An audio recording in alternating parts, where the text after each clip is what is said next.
So you want to own a shooting range. You already have the picture. 12 lanes under clean white light, the whir of a target carrier running downrange, a retail counter with glass cases, your name on a sign outside a suburban industrial park, and a parking lot full of people paying you $25 an hour to do the thing you already love doing for free.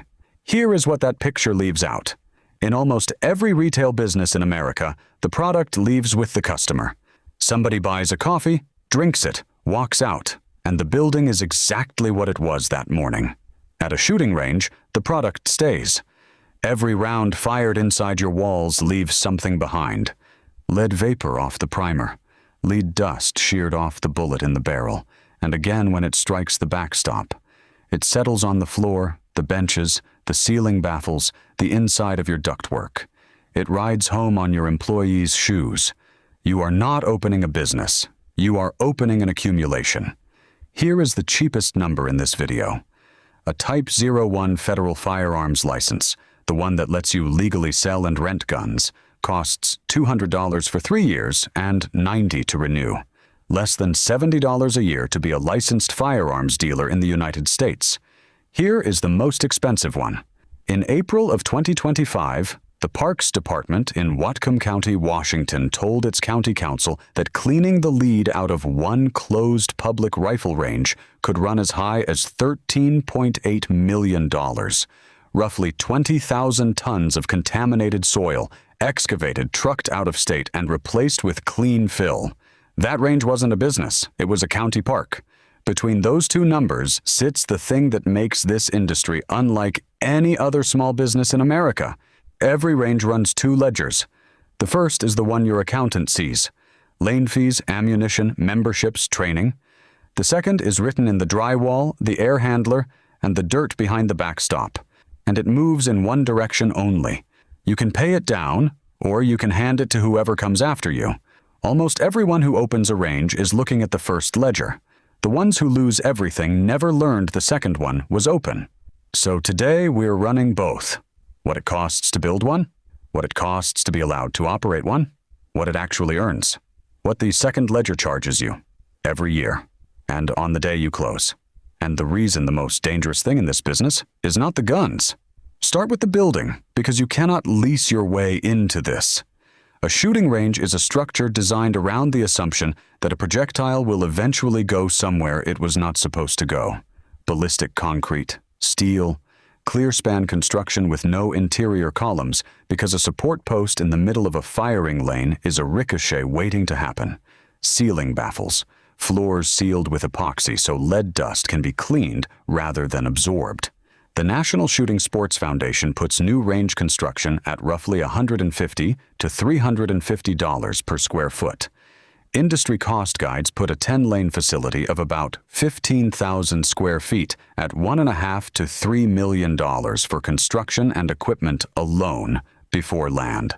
Sound abatement by itself can add $25 to $50 a square foot. Then the bullet trap, the single most expensive object in the room. A granular rubber trap for 10 lanes runs $50,000 to $120,000. A ballistic steel plate system runs $100,000 to $200,000 and can weigh over 50,000 pounds, which means your foundation has to be engineered to hold it before you pour anything. And then there is the system that actually decides whether your range lives or dies. The air. The ventilation in an indoor range is not climate control. It is a containment system. NIOSH guidance calls for airflow moving downrange at the firing line at around 75 feet per minute. So clean air enters behind the shooter and pushes everything toward the trap. The final filter must be HEPA, capturing at least 99.97% of particles down to 0.3 of a micron. The range runs at negative pressure, so contaminated air can never drift into the lobby or the gun counter. And critically, it is 100% fresh air. No recirculation. Sit with that because it is the strangest line item in commercial real estate. You are heating or cooling every cubic foot of air that enters your building, running it past your customers exactly once, and throwing it away. Continuously, every hour you are open. In Phoenix, in August, Range builders commonly put ventilation and lead abatement in the mid-six figures on their own. And it is the one component where cutting corners never saves you money. It just defers the bill to a much worse creditor. If you're finding this useful, take a second and subscribe, because the next number surprises almost everybody. You have the building. Now you need permission, and permission comes in two forms that behave completely differently. The federal one is almost insultingly cheap. But that license is not a formality. It is the business. Without it, you cannot sell a firearm, rent one across the counter, or process a transfer, and those are the streams that pay your mortgage. And it can be taken away. In fiscal year 2024, the ATF revoked 195 federal firearms licenses. In 2023, 157. In 2022, 88. In the last 6 months of 2021, 5. That escalation came from a directive issued in July of 2021, telling inspectors to revoke for single willful violations. Before it, ATF revoked about 4.5 licenses a month nationwide. Under it, that roughly doubled. In April of 2025, the Department of Justice and ATF ended the policy. Nothing in the underlying law changed across those 4 years. What changed was enforcement posture, which means the survival of your business is partly a function of who is running an agency in Washington, and that is not a variable you can put in a spreadsheet. The local permission is harder, and it is where most ranges die before they ever open. Zoning is decided by people who live near your site and show up to the hearing. In one Indiana case, a landowner petitioned for a variance to run a range on his property. A local pastor testified that the noise would disrupt church events. The board denied it, and an appeals court upheld them. Most states now have range protection acts, which strip most nuisance actions against a range that stays inside noise and performance standards. Which sounds like protection. And it is. But notice what it protects. It protects the range that already exists and already complies. It does nothing for the man trying to get a permit approved in a room full of people who do not want him there. Insurance is next, and the sticker price is misleading.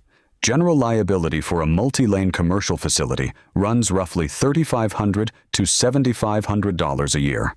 That is not much money for a business handling firearms all day. But general liability is not the policy that matters. You need lead contamination coverage, which is separate and specialized. And you need to understand that the claim that ends a range is never the slip and fall.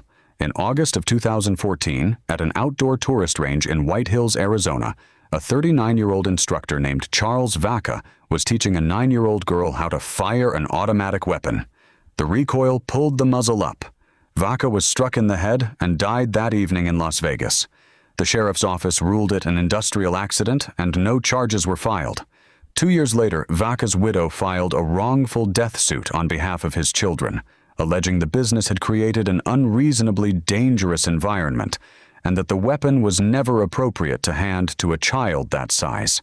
Here is the part that should stop any prospective owner cold. That was not a rogue employee. It was a business decision made upstream about what to rent and to whom. You will make dozens of those decisions a day and delegate almost all of them. Your entire liability profile is the judgment of your least experienced range officer on his worst afternoon. So what does all this actually earn? Lane fees are the visible number, and they are not large. Published rates run roughly $14 to $30 an hour for the first shooter, with a second sharing the lane for $12 to $15. Gun rentals add $14 to $18. Memberships sit around $22 to $42 a month. And NSSF data indicates members visit more often and spend 2 to 3 times more annually than walk-ins. But here is the thing that reframes the entire business, and once you see it, you cannot unsee it. The lanes are not the product. Industry analyses put retail at 40 to 60% of a range's total revenue. Ammunition carries gross margins of 15 to 30%. Accessories, holsters, optics, cleaning gear, targets run 40% and up. And many ranges require that any ammunition fired on the premises be purchased on the premises. Los Angeles Gun Club allows no outside ammunition at all, so the lane fee is not a rental. It is an admission charge to a store, which then obligates the customer to buy consumables from that store while he is inside it. You are not selling range time. You are selling floor traffic to yourself. The lanes are the reason somebody drives to a strip mall on a Saturday. The gun counter is where the margin lives. Any operator who treats the lanes as the business ends up with a very expensive building full of people generating almost nothing. Now the second ledger. There is no version of this business where you do not generate lead. It is not a byproduct of doing it badly. It is a byproduct of doing it at all. And in 2014, a 5-part Seattle Times investigation called Loaded with Lead laid out what that meant nationally. Of an estimated 6,000 commercial gun ranges in the United States, regulators had inspected 201 over the previous decade, about 3%. And of the ranges that were inspected, 86% had violated at least one lead-related standard. That is not an industry with a few bad actors. That is an industry nobody had ever looked at. The investigation followed a 38-year-old father in Kentucky who could barely get out of bed, a volunteer in Iowa who lost feeling in his hands and feet, a 5-year-old girl in suburban Seattle who doubled over vomiting. Some of them had never fired a gun. At a gun shop in Bellevue, Washington, 47 construction and range workers tested with elevated blood lead levels during a remodel. One iron worker described the residue coating him and said the crew had assumed it was dirt. The enforcement side is where it gets strange. At an indoor range in Louisville, an inspector found a ventilation unit in a dusty attic with its filters missing.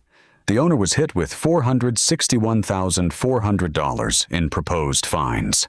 The Kentucky Labor Cabinet reduced them to $7,200, and because violations can be appealed and the appeal suspends the obligation, ranges can keep operating for years while the paperwork moves. In May of 2019, Santa Clara County inspectors red-tagged an indoor range in Milpitas, California, and shut it down. They also shut down the business sharing the commercial center with it, a children's gymnastics club. The lead had moved. It had crossed a wall and settled in a building full of kids doing tumbling practice. The gymnastics owner told reporters that the closer you got to the range, the more lead there was. That is what the second ledger means. Not that lead is dangerous, which everybody knows. That lead does not respect your lease line, your business plan, or your intentions. It migrates, and every round fired makes another deposit. The noise ledger runs alongside it. OSHA's absolute ceiling for impulse noise is 140 decibels, and handguns commonly measure 155 to 165. Your range officers stand inside that for a full shift, every shift, for as long as they work for you. Which brings us to the last invoice, the one nobody models. Closing. In Miami Township, Ohio, a public park sat closed for more than 18 months, while the EPA ran a Superfund cleanup at a former range site. Crews hauled away more than 5,700 tons of soil at a cost of roughly $1.75 million. Lead is the single most common contaminant at Superfund sites in the United States. And an outdoor range is, functionally, a place where you deposit millions of lead fragments into a berm and leave them out in the rain for 30 years. Now the twist that makes this whole thing worth understanding. That same lead is an asset. Reclamation firms will excavate a berm, sift the metal out of the soil, rebuild the berm, and cut you a check for what they recover. One contractor reports crediting more than $5.6 million back to range owners from recycling. Clubs describe pulling around $100,000 of metal out of a single project. Same substance. Same berm, same physics. Managed on a schedule, it is a revenue line. Ignored for 20 years, it is a 7-figure liability that attaches to the property and outlives the business that created it. That is the second ledger in one sentence. It is not a penalty for doing something wrong. It is a bill that comes due either way, and your only choice is whether you pay it in installments or all at once, at the worst possible moment when you have already decided to quit. So, does anyone actually win at this? In 2012, a 51-year-old commercial real estate appraiser in Ohio walked into a gun shop for the first time and had, by his own description, a bizarre experience. Dark, cluttered, disorganized. staff more interested in proving what they knew than in helping a beginner. He walked out and did the math on the back of an envelope. Even if he was wrong by 50%, it still worked. He put his personal savings into a single store in Cincinnati, took the profits, and built the next one. Then the next.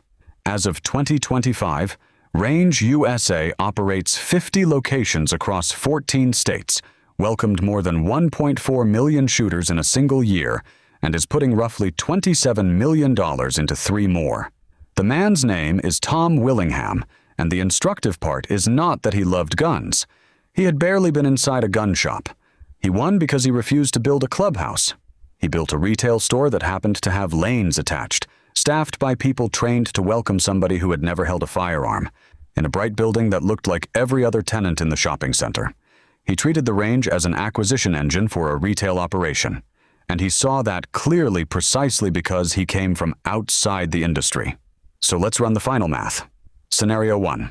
A 10-lane suburban indoor range, 15,000 square feet. Construction and equipment, $1.5 to $3 million. Land on top. Ventilation in the mid-6 figures. You open carrying debt service, a utility bill inflated by the fact that you are air conditioning the outdoors, and financed inventory. Your break-even is not lane utilization. It is whether the gun counter performs. If it does, this works. If it doesn't, no amount of lane traffic saves you. Scenario 2. An outdoor range on cheap rural acreage. Berms, baffles, a pole barn, a gravel lot, for a fraction of the cost. But you have inherited a permanent deposit account in the soil, a zoning fight with every subdivision approved within earshot, and an exit cost that can exceed everything the business ever earned. Cheap to open. Expensive to ever stop. Scenario 3, and this is the median case. You underbuild the ventilation because it is the least visible 6 figures in the project, and the one no customer will ever compliment you on. It works fine for 2 years. Then an employee gets a blood test or an inspector walks through your door. And now you are retrofitting an air handling system inside an operating building while your lanes sit dark. The industry itself is durable. Shooting ranges are tracked as roughly a $7 billion market, but demand has come off its peak.